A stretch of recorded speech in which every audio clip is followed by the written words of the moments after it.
Nah, kemudian cara menghafalkannya adalah coba kalian baca aja dulu berulang-ulang. Baca aja berulang-ulang. Contoh 5 aja ya. Berulang-ulang. Akarwi terang, akarwi terang, akarwi terang, akarwi terang, akarwi terang. Baca berulang-ulang. 5 kosakata, setiap kosakatanya kalian baca 10. Akarwi terang 10. Amai manis, amai manis, amai manis 10. Atarasi baru, atarasi baru, atarasi baru 10. Jadi kalian baca dulu aja berulang-ulang. Untuk apa? Untuk otak kita bisa mengenali dulu. Migi kanan, hidari kiri, ue atas, sita bawah, muko seberang sana, temai seberang sini, manakah tengah, alhamdulillah. Hello guys, welcome back to YouTube channel my Ojak Des, yoroshiku onegaishimasu. Selamat malam teman-temanku semuanya dimanapun kalian berada. Konbanwa. Jadi di video kali ini aku mau sedikit sharing tentang materi yang satu ini. Tara, kotoba. Nih buat teman-teman yang udah bisa baca hiragana pasti bisa baca kotoba atau kosakata. Di video kali ini aku mau sedikit sharing tentang seberapa pentingnya sih kosakata dalam bahasa Jepang. Oke guys, jadi mari kita bahas dari yang pertama. Pentingnya kosakata dalam bahasa Jepang atau dalam bahasa komunikasi. Jadi teman-teman, entah kita bahasa Indonesia, bahasa Jepang, bahasa Inggris, bahasa Brazil, manapun, yang namanya komunikasi, komponen yang paling utama adalah kosakata. Tentunya, untuk kita bisa merangkai kalimat, untuk kita bisa merangkai pola kalimat, struktur kalimat dalam bahasa manapun, komponennya adalah kosakata. Komponennya adalah kata-kata. Kalau kita tidak hafal kosakatanya, kalau kita tidak tahu kosakatanya, tentunya kita tidak bisa merangkai pola kalimatnya. Benar nggak? Kita tidak bisa membuat kalimat kalau kita tidak tahu kosakata. Berarti dalam bahasa manapun, khususnya bahasa komunikasi, kosakata menjadi hal yang paling penting, hal yang paling utama. Begitupun dalam bahasa Jepang. Tapi sebelum kalian mempelajari kosakata ini, ada beberapa elemen yang harus kalian tahu. Ada beberapa elemen yang harus kalian pelajari sebelum kalian menghafal kosakata bahasa Jepang. Teman-teman, tentunya belajar bahasa Jepang itu berbeda dengan belajar bahasa Inggris, bahasa Indonesia, bahasa kita. Karena bahasa Jepang itu memiliki huruf tertentu, huruf yang berbeda dengan kita. Kalau kita menggunakan huruf ya seperti ini tentunya ya, romaji. Bahasa Inggris, bahasa Indonesia sama, menggunakan huruf romaji. Tapi berbeda dengan Jepang, Korea, Cina, Thailand, Vietnam, yang itu memiliki huruf tersendiri, huruf yang berbeda. Nah, Jepang ini memiliki 3 huruf. Dan 3 huruf ini harus kalian pelajari dulu sebelum kalian belajar lebih lanjut. Hurufnya ada apa aja? Yang pertama, kita senggol, hiragana. Hiragana seperti ini contoh hurufnya. Ya. Kemudian yang kedua ada katakana. Nah, perbedaan antara hiragana dan katakana ini apa? Hiragana ini huruf asli Jepang. Huruf asli Jepang untuk menyebutkan hal-hal dalam bahasa Jepang. Asli, ya. Bahasa Jepang asli gitu. Nah, kemudian katakana itu digunakan untuk apa sih? Katakana itu digunakan untuk bahasa serapan asing. Untuk di luar Jepang, yang masuk ke dalam Jepang, nah ditulisnya menggunakan huruf katakana. Misal, aku kan dari Indonesia, namaku Rojak, ya kan? Bukan orang Jepang, bukan asli Jepang. Nah, ditulisnya tidak bisa menggunakan hiragana, tapi ditulisnya menggunakan huruf katakana, karena kita berasal dari luar Jepang. Itu. Nah, kemudian yang terakhir adalah huruf yang paling susah dipelajari menurut aku. Itu adalah kanji, ya. Jadi kanji dalam bahasa Jepang itu lumayan susah, lumayan sulit untuk dipelajari. Jadi kita belajarnya itu jangan di awal, tapi di akhir. Nanti setelah kita belajar hiragana, katakana, kemudian kita belajar kosakata, pola kalimat, baru nanti kanji. Kanji mengikuti aja sesuai alur. Biar apa? Biar nanti kita belajarnya nggak terlalu susah. Kita belajar dari hal yang paling mudah.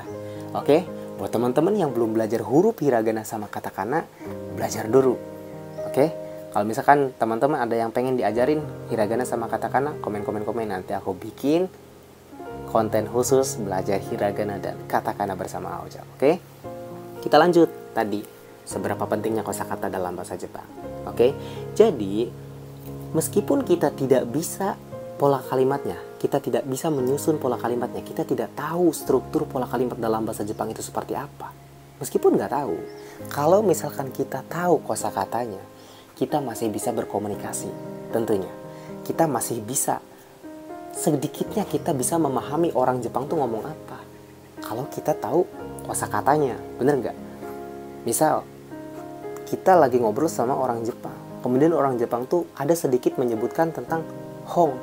Hong itu dalam bahasa Jepang buku. Oh, berarti dia sedang membahas buku. Kemudian ketika orang Jepang bilang shigoto, dia ngomong tentang ada kata kosakata shigoto, kemudian ada benkyo. Shigoto kan pekerjaan, benkyo belajar. Jadi kita bisa mengandai-andai gitu. Oh, berarti dia tuh sedang membicarakan tentang pekerjaan. Oh, dia tuh sedang membicarakan tentang pelajaran. Kalau kita tahu kosakatanya, jadi sedikitnya kita paham. Tapi kalau kita nggak tahu kosakatanya, meskipun kita tahu struktur pola kalimatnya apa, kita tetap nggak kepake, ya kan? Kita tetap apa ya yang dibahas, nggak tahu gitu. Jadi penting sekali untuk mempelajari kosakata, untuk menghafal sebanyak mungkin kosakata dalam bahasa Jepang, entah dalam bahasa apapun. Oke? Pentingnya kosakata, hafalkan. Oke? Nanti kita pelajari cara menghafalnya gimana. Kita pelajari di step selanjutnya tentunya. Oke guys, kita masuk ke poin yang kedua. Mulai dari mana menghafalkannya? Karena kan kosakata itu banyak, ya beragam. Nih, aku ada kamus bahasa Jepang. Bayangin setebal inilah. Ini isinya kosakata bahasa Jepang semuanya. Kira-kira mau ngapalinnya dari mana? Bingung ya kan? Oke. Tentunya bahasa ini luas teman-teman. Ada bahasa politik, ada bahasa sastra, ada bahasa pertanian, ada bahasa pabrik, ada bahasa digital, dan lain sebagainya.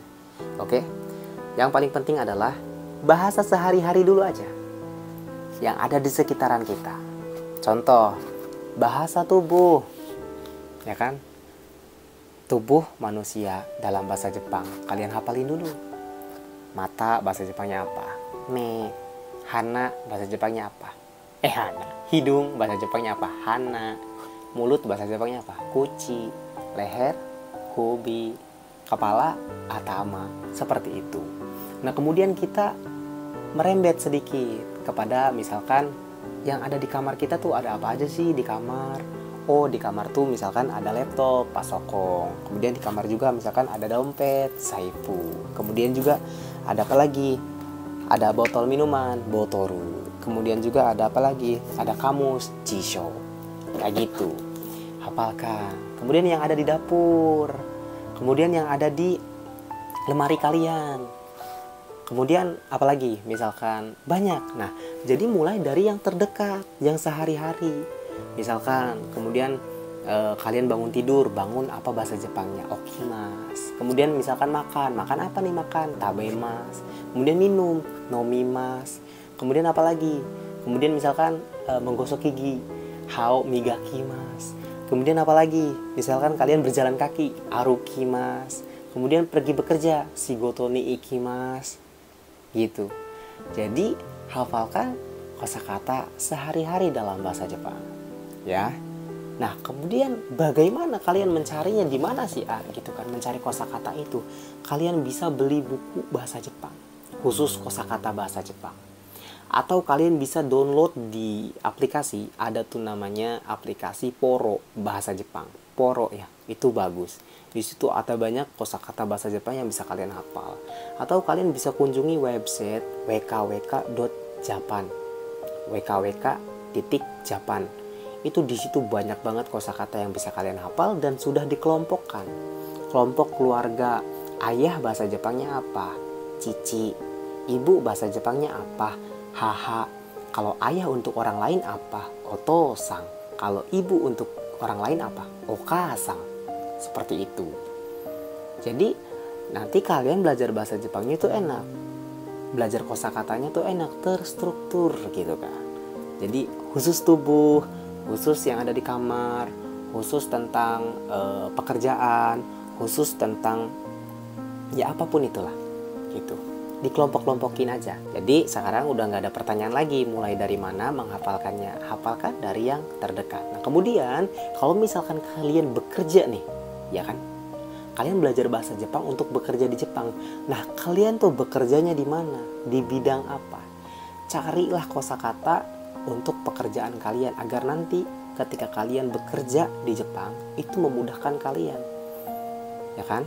Misalkan kalian bekerjanya di pertanian, khususkan cari kotoba, cari kosakata bidang pertanian. Jangan kalian cari bidang perhotelan, gak nyambung, gak perlu, ya kan? Gak perlu kalian hafalin bidang perhotelan karena bukan bidang kamu. Itu akan membuang-buang waktu. Kalau misalkan kalian bagiannya apa? Bagiannya pabrik pengolahan makanan. Nah, apa aja tuh kira-kira? Kalau di pengolahan makanan, kalian ngolah makanannya apa? Makanan ayam misalkan. Nah, misalkan sayap ayam bahasa Jepangnya apa? Terus paha ayam bahasa Jepangnya apa? Gitu. Pemotongan apa bahasa Jepangnya? Seperti itu. Cari sendiri. Cari sendiri. Sekarang dunia teknologi. Kalian bisa menjangkau di internet, di YouTube, TikTok, Instagram, Google. Apa yang kurang? Ya kan? Banyak banget. Bila perlu kalian beli bukunya. Seperti itu. Jadi jangan kalian pengen hafal semua, jangan. Jadi kalian khususkan, prioritaskan bidang kalian nanti kerjanya di mana, gitu ya. Oke, sampai di sini. Oke guys, kita masuk ke poin yang terakhir. Bagaimana cara menghafalkannya? Inilah poin yang paling pentingnya. Bagaimana nih cara ngafalinnya, gitu kan ya? Bagaimana cara ampuh, cara cepat menghafalkan kosakata bahasa Jepang? Karena ini banyak banget pertanyaan yang datang ke aku gitu kan, entah di Instagram, di TikTok, dimanapun. Dan aku sendiri pun gak tahu cara cepatnya seperti apa. Tapi aku memiliki cara terbaik bagi diriku sendiri. Karena gini teman-teman, cara yang paling baik itu adalah cara yang kalian temukan sendiri, cara yang paling nyaman yang kamu temukan sendiri. Gitu, karena setiap orang memiliki caranya masing-masing. Ya kan, beda-beda orang, beda-beda cara mau ngapalin seperti apa. Kayak gitu. Tapi buat teman-teman yang mungkin sekarang nggak memiliki cara, bingung bagaimana, aku mau sedikit share nih tips-tipsnya. Bagaimana sih cara belajar bahasa Jepang, cara menghafal kosakatanya, versi aku tentunya. Kalau misalkan kalian cocok, kalian bisa ikuti. Yang pertama, aku biasanya gini teman-teman. Nah, di sini itu ada kosakata bahasa Jepang. Ini bahasa Jepangnya, ini bahasa Indonesianya. Aku taruh dulu ya, aku capek meganginnya. Nah, di sini ada kosakata bahasa Jepang sama bahasa Indonesia. Biasanya aku tulis ulang di buku. Nah, misalkan ada buku mana. Nah, kalian tulis ulang di buku seperti ini. Setiap hari misalkan kalian mau ngehafalin 10 atau 5 gitu. Kalian tulis di catatan kecil seperti ini yang bisa kalian bawa kemana-mana. Nah, kemudian cara menghafalkannya adalah coba kalian baca aja dulu berulang-ulang. Baca aja berulang-ulang. Contoh 5 aja ya. Berulang-ulang. Akarui terang, akarui terang, akarui terang, akarui terang, akarui terang. Baca berulang-ulang. 5 kosakata, setiap kosakatanya kalian baca 10. Akarui terang, 10. Amai manis, amai manis, amai manis 10. Atarashi baru, atarashi baru, atarashi baru 10. Jadi kalian baca dulu aja berulang-ulang. Untuk apa? Untuk otak kita bisa mengenali dulu.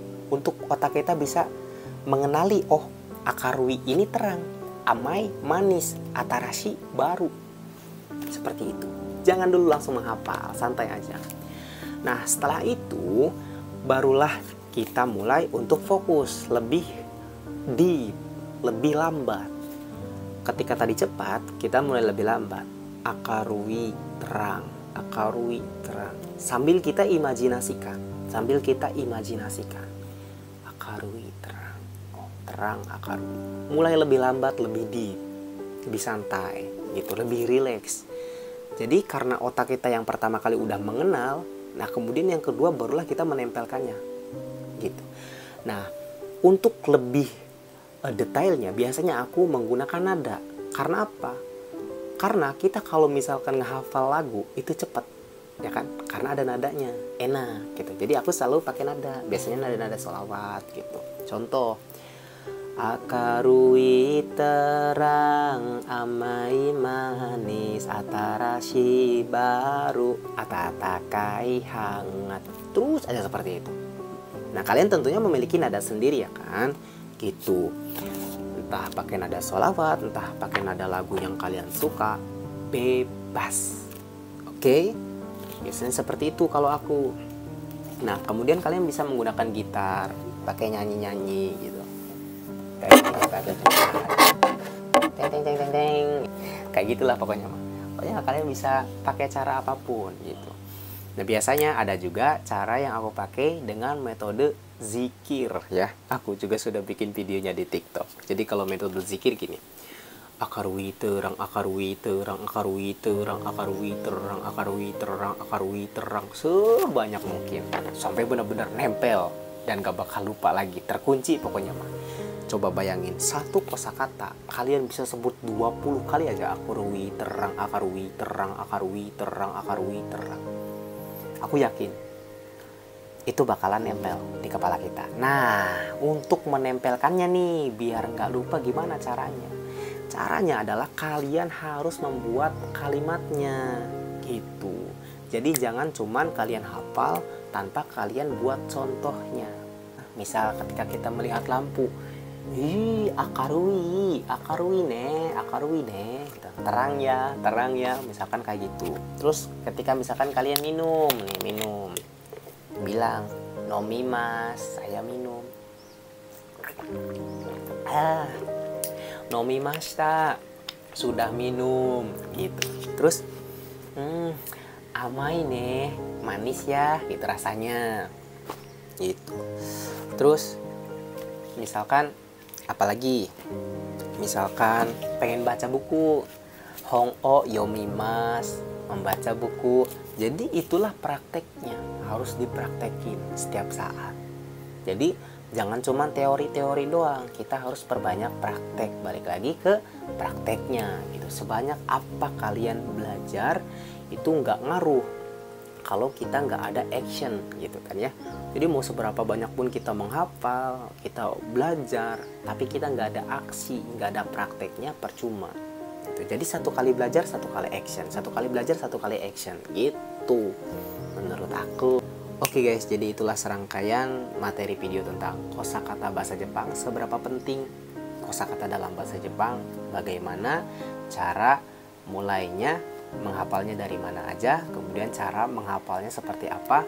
Udah aku jelasin, mudah-mudahan video ini bisa bermanfaat buat teman-teman semua, khususnya buat teman-teman pemula yang baru mengenal dan mau ingin belajar bahasa Jepang ya. Mudah-mudahan video ini bisa menambah motivasi kalian buat belajar, mudah-mudahan bisa menambah referensi kalian dan bisa menambah semangat kalian tentunya untuk belajar bahasa Jepang, untuk kalian bisa kuliah di Jepang ataupun bekerja di Jepang dimanapun kalian berada, gitu kan ya.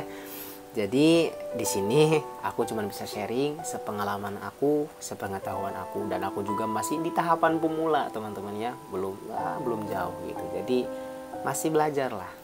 Jadi ya kita sharing-sharing sebagai teman belajar aja ya. Jadi jangan anggap aku ini udah hebat, udah jago, sama sekali enggak teman-teman. Sama seperti teman-teman mungkin yang baru belajar, bahkan lebih hebat teman-teman, lebih jago kalian ketimbang aku ya. Aku cuma sharing-sharing karena aku memiliki media YouTube ini gitu. Jadi aku menggunakannya untuk sharing hal-hal positif, hal-hal yang bermanfaat tentunya bagi yang membutuhkan. Mungkin bagi teman-teman yang tidak membutuhkan video ini, silahkan skip. Kalian lebih baik menonton, menggunakan waktu kalian yang sangat berharga untuk menonton video-video yang lebih baik daripada ini. Oke, kalau kalian suka dengan video-video seperti ini, jangan lupa jempolnya, like, kemudian komen dan share ke teman-teman kalian juga.